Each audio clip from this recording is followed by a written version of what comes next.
तर एकीकडे मुंबईसमोर असं पाणी टंचाईचं संकट असताना शहराची तहान भागवणाऱ्या शहापूर तालुक्यामध्ये पाणीबाणी तीव्र झाली आहे।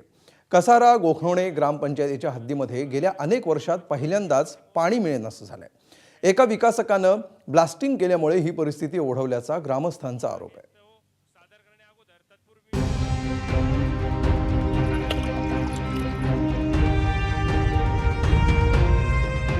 मुंबईपासून हाकेच्या अंतरावर असलेलं शहापूर तालुक्यातलं हे कसारा गाव 40 ते 50 हजार लोकसंख्या असलेलं हे गाव यंदा प्रचंड पाणी टंचाईचा सामना करतंय।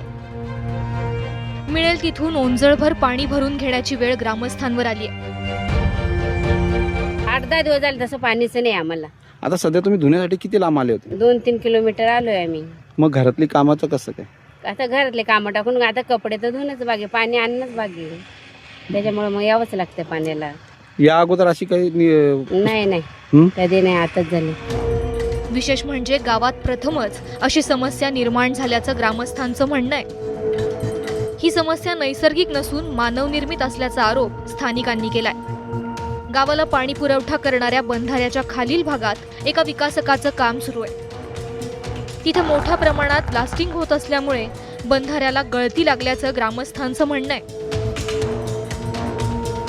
मोठ्या प्रमाणावर विकासकांनी ब्लास्टिंग घेतली। मी त्यांना त्याच वेळेस सांगितली होती ब्लास्टिंग घेऊ नका, शासनाच्या नियमाप्रमाणे कुठल्याही प्रकारचा असं इको सेन्सिटिव्ह झोन असल्यामुळं या ठिकाणी ब्लास्टिंगला परवानगी देता येत नाही।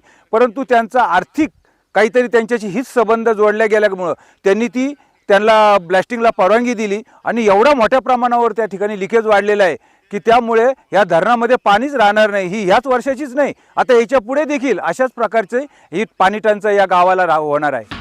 कसारा मोखवणे ग्रामपंचायतीचे सरपंच प्रकाशवीर यांनी पाणी टंचाई निर्माण झाल्याची कबुली देतानाच उपाययोजना सुरू केल्याचं म्हटलंय। परिस्थिती खूप खरंच गंभीर आहे, परंतु तरी सुद्धा आम्ही पाणी टाकीतलंच तळ्यातलंच पाणी आज रोजीपर्यंत देत आहोत।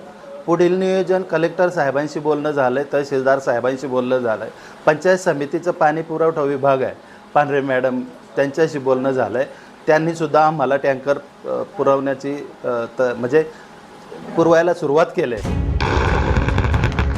इको सेन्सिटिव्ह झोनमध्ये ब्लास्टिंगला परवानगी कशी देण्यात आली याची चौकशी होऊन दोषींवर कारवाईची मागणी ग्रामस्थांनी केली आहे।